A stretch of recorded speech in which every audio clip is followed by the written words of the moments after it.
লাগিছে কিন্তু এবাৰ বৰকে লগা নাই কৰোণা যে কিবা এটা নাই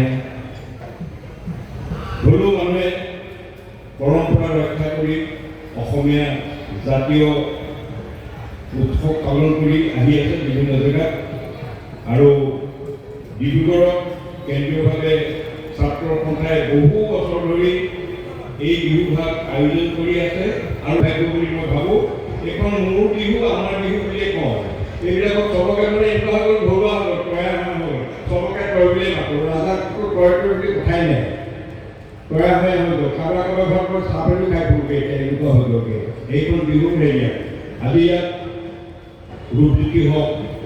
আমাৰ আগতে বিজু আছিলে বিজু এতিয়া বিজুত নাই বাৰু ৰূপজ্যোতি হওক আমাৰ বুলবুল হওক আমাৰ ৰাজাহেঁত হওক বিজুপনহেঁত হওক সকলোবিলাকৰ পৰা আমাৰ এইবিলাক ঋতুমণিহেঁত সিহঁতৰ লগত এটা বেলেগ ধৰণৰ সম্পৰ্ক এইকাৰণে ইয়াত মই বিহুটো আন্তৰিকতাৰে আৰু এই বিহু আটাইকাৰণে ছাত্ৰ সন্থাই এই বিহুখনৰ প্ৰতি সকলোৰে চকু থাকে যে ছাত্ৰ সন্থাৰ বিহু কেতিয়া হ'ব ছাত্ৰ সন্থাৰ বিহুলৈ এইবাৰ সাংস্কৃতিক সন্ধ্যাত কোন আহিব প্ৰথমে নামটো লোৱা যায় জুবিন গাৰ্গৰ আৰু জুবিন গাৰ্গ এইবাৰ গতিকে তেওঁলোকে শুৱনি তেওঁলোকে ইয়াত আয়োজন কৰিছে বিহু ভাগ মোৰ সৌভাগ্য অনাগত দিনতো যাতে মই যেতিয়াকৈ থাকোঁ এই বিহু মঞ্চত মই ইয়াত থাকিমেই নামাতিব আহিম বাপেকে একো কথা নাই